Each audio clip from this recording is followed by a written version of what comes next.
Kaya lang, pag naghinog yan, dahil mangkiunod. Dito, panggulay talaga sa naini yung...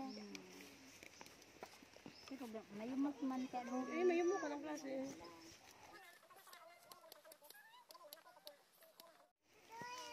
Ayan, magugulay na tayo.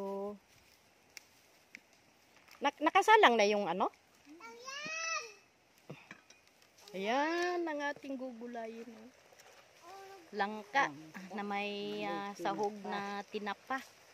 Ayan, habang nilalabahan ang nyog. Nilalamutak ang ating nyog. Ayan.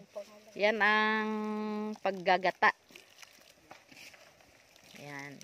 So, diba, kahit nandito tayo sa bundok, kakain tayo ng masarap.